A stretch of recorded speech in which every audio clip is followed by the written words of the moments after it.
Hai, selamat datang ke Come Study with me, Elder Bro.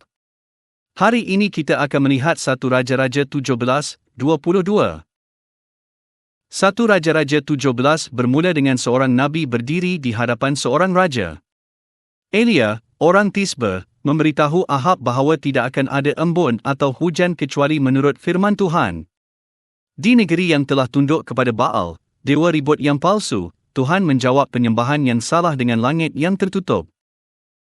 Kemudian Tuhan menyembunyikan Elia di tepi sungai Kerit. Burung gagak membawa roti dan daging kepadanya, dan dia minum dari sungai itu.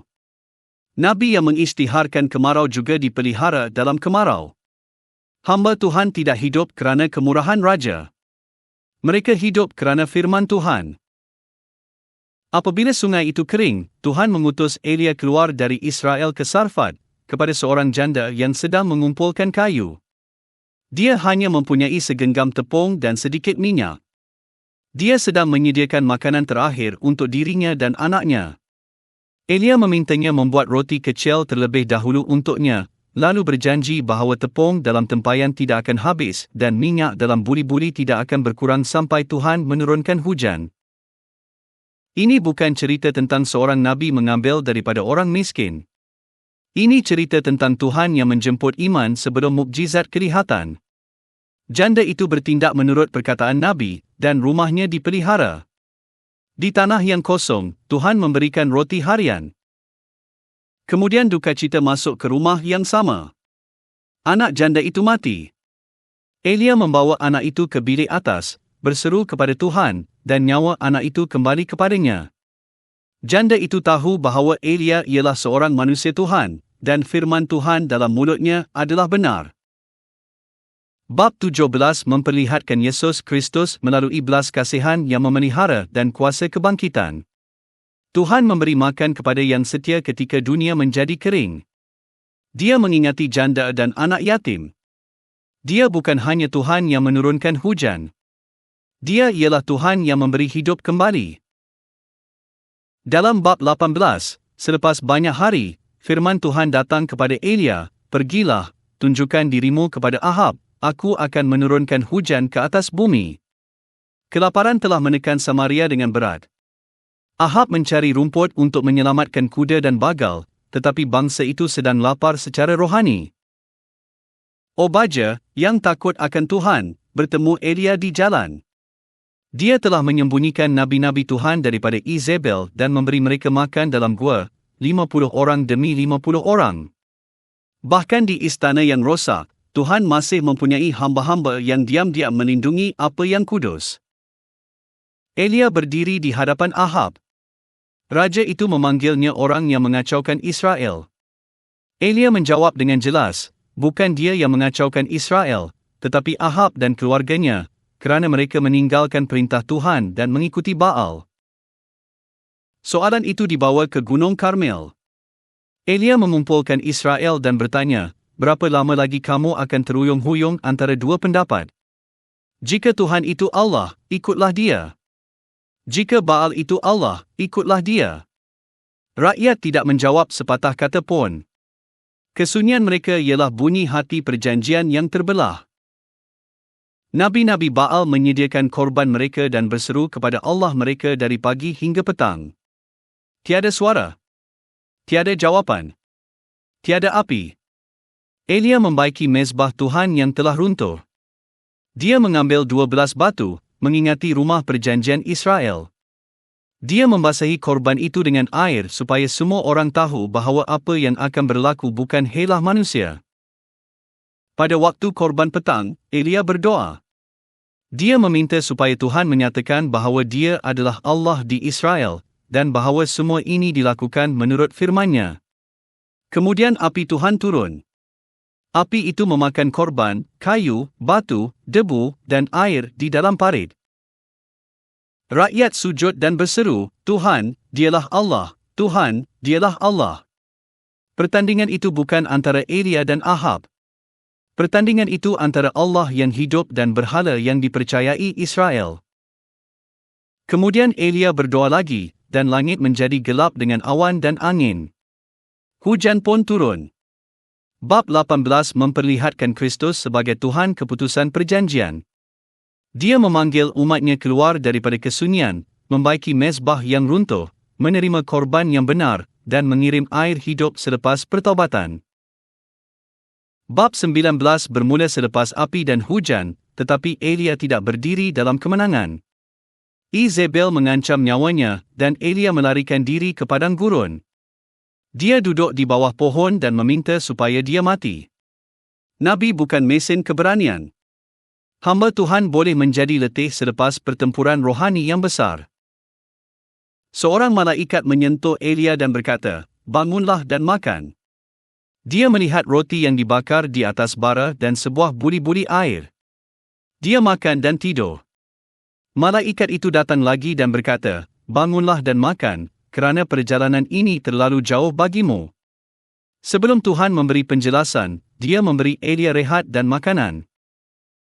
Dengan kekuatan makanan itu, Elia berjalan 40 hari dan 40 malam ke Horeb, gunung Tuhan. Di sana Tuhan bertanya, "Apa yang engkau lakukan di sini, Elia?" Elia berbicara tentang semangatnya, perjanjian Israel yang telah dilanggar, mezbah yang dirobohkan, nabi-nabi yang dibunuh, dan kesunyiannya. Tuhan menyuruhnya berdiri di atas gunung. Angin besar membelah gunung, tetapi Tuhan tidak ada dalam angin itu. Gempa bumi datang, tetapi Tuhan tidak ada dalam gempa itu. Api datang, tetapi Tuhan tidak ada dalam api itu. Selepas api, datang suara yang lembut dan halus. Elia menutup mukanya dengan jubahnya. Tuhan tidak terhad kepada kuasa yang dramatik. Allah yang menurunkan api di Karmel juga berbicara dalam kekudusan yang senyap. Wahyu boleh datang dengan kuasa, tetapi ia juga boleh datang sebagai suara yang cukup lembut untuk jiwa yang mahu mendengar. Kemudian Tuhan memperbaharui panggilan Elia. Dia mengutusnya kembali. Ada raja yang harus diurapi, penghakiman yang harus dinyatakan, dan Elisa yang harus dipanggil. Elia tidak sendirian. Tuhan telah memelihara 7,000 orang di Israel yang tidak sujud kepada Baal. Bab 19 memperlihatkan Yesus Kristus sebagai Tuhan yang berbelas kasihan kepada murid yang keletihan. Dia tidak memalukan Elia kerana kelemahannya. Dia memberinya makan, mendengarnya, berbicara kepadanya, membetulkan rasa kesunyiannya, dan mengutusnya kembali dengan tujuan perjanjian. Bab 20 bergerak daripada kesunyian Horeb kepada politik peperangan. Ben-Hadad, Raja Sir-Ia, datang melawan Samaria dengan tentera yang besar. Ahab lemah dan penuh kompromi, tetapi Tuhan masih berbicara melalui seorang nabi. Israel akan dibebaskan, dan Ahab akan tahu bahawa Tuhan ialah Allah. Kemenangan pertama datang melalui orang muda daripada para pemimpin wilayah. Tuhan tidak perlu menunggu Israel menjadi kuat sebelum dia menyelamatkan. Dia memilih alat yang kecil supaya kemenangan itu menunjuk kembali kepadanya. Kemudian orang Sir-Ia salah memahami Allah Israel. Mereka berkata bahawa Allah Israel ialah Allah gunung, tetapi bukan Allah lembah. Maka mereka kembali untuk berperang di dataran. Ajaran mereka terlalu kecil. Mereka membayangkan kuasa setempat yang terikat pada tempat. Tetapi Tuhan bukan hanya Allah gunung. Dia ialah Allah langit dan bumi. Sekali lagi Tuhan membebaskan Israel. Orang Sir-Ia jatuh di hadapan mereka. Namun Ahab membuat perjanjian dengan Ben-Hadad dan membiarkannya pergi. Tuhan telah memberi pembebasan, tetapi Ahab menunjukkan belas kasihan tanpa ketaatan. Dia memperlakukan perintah Tuhan seolah-olah boleh disunting mengikut kehendaknya. Seorang nabi menegurnya melalui perumpamaan, dan Ahab menyebut hukumannya sendiri tanpa menyedarinya. Kerana dia melepaskan orang yang ditentukan untuk dihukum, nyawanya akan menggantikan nyawa itu. Bab 20 memperlihatkan Kristus melalui perbandingan yang bertentangan. Tuhan membebaskan walaupun raja-raja tidak layak, supaya namanya dikenal. Tetapi belas kasihan yang terpisah daripada ketaatan perjanjian menjadi pemberontakan. Pembebasan yang benar membawa jiwa kembali kepada Tuhan, bukan kembali kepada kehendak diri. Bab 21 mengecilkan cerita daripada tentera dan mezbah kepada sebuah kebun anggur. Nabot memiliki kebun anggur di sebelah istana Ahab di Yezreel. Ahab menginginkannya sebagai kebun sayur. Dia menawarkan wang atau kebun anggur lain. Nabot menolak, kerana warisan nenek moyangnya bukan untuk dijual. Jawapan ini ialah bahasa perjanjian. Tanah di Israel bukan sekadar harta. Ia ialah warisan daripada Tuhan. Nabot setia di tempat yang kecil, menolak untuk menukar warisan perjanjian demi keselesaan raja. Ahab pulang dengan muram dan tidak senang hati. Izebel bertindak dengan ketidakadilan yang dingin. Dia menulis surat atas nama Ahab, mengisytiharkan puasa, mengatur saksi palsu, dan menuduh Nabot menghujat Tuhan dan raja. Nabot direjam dengan batu, dan Ahab bangun untuk mengambil kebun anggur itu. Kemudian firman Tuhan datang kepada Elia.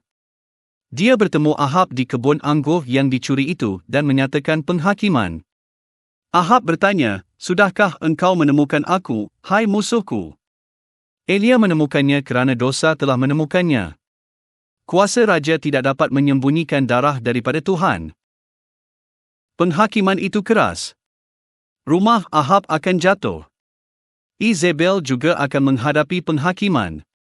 Tuhan membela orang yang tidak bersalah apabila mahkamah dunia menjadi rosak.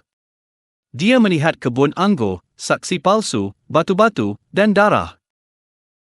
Namun apabila Ahab mendengar kata-kata itu, dia merendahkan diri. Kerana kerendahan hati itu, Tuhan menangguhkan sebahagian daripada penghakiman. Bahkan pertaubatan Ahab yang terhad diperhatikan oleh Allah yang berbelas kasihan. Bab 21 memperlihatkan Kristus sebagai pembela warisan perjanjian dan hakim yang adil terhadap penindasan. Dia berdiri bersama Nabot melawan pencurian yang menyamar sebagai undang-undang. Dia juga menunjukkan bahawa kerendahan hati masih penting, walaupun datang lewat dalam cerita yang gelap. Bab 22 membawa kisah Ahab kepada pengakhirannya. Yosafat, Raja Yehuda, bergabung dengan Ahab, dan kedua-dua raja mempertimbangkan peperangan di Ramot Gilead. Nabi-nabi Ahab menjanjikan kejayaan. Mesej mereka yakin, bersatu, dan palsu. Yosafat bertanya sama ada masih ada Nabi Tuhan. Ahab berkata ada seorang, Mika anak Yimla, tetapi dia membencinya kerana Mika tidak pernah menubuatkan yang baik tentang dirinya. Ahab tidak mahu kebenaran. Dia mahu persetujuan. Mika dipanggil, dan utusan itu mendesaknya supaya berbicara seperti nabi-nabi lain. Mika menjawab bahawa dia akan mengatakan apa yang Tuhan katakan. Di hadapan raja-raja, tekanan, dan pendapat umum, nabi itu milik firman Tuhan. Mika melihat Israel terserak di atas bukit seperti domba tanpa gembala. Dia juga menerangkan majlis Tuhan dan roh dusta dalam mulut nabi-nabi Ahab. Ahab diberi amaran, tetapi dia tetap pergi berperang. Dia menyamar, seolah-olah pakaian dapat menyembunyikannya daripada firman Tuhan. Sebuah anak panah dilepaskan secara sembarangan dan mengenai Ahab di antara sambungan perisainya. Raja itu ditahan berdiri di dalam keretanya sampai petang, lalu dia mati. Firman Tuhan tidak jatuh ke tanah. 1 Raja-Raja 17:22 ditutup dengan kesaksian yang serius. Tuhan memberi makan kepada janda, menjawab dengan api, berbisik kepada yang letih, mendedahkan ketidakadilan, menghormati nabi yang benar, dan menjatuhkan kuasa yang sombong. Yesus Kristus ialah Tuhan yang hidup atas raja, bangsa, nabi, janda, dan setiap hati perjanjian. Firman-Nya benar. Belas kasihannya nyata. Penghakimannya pasti.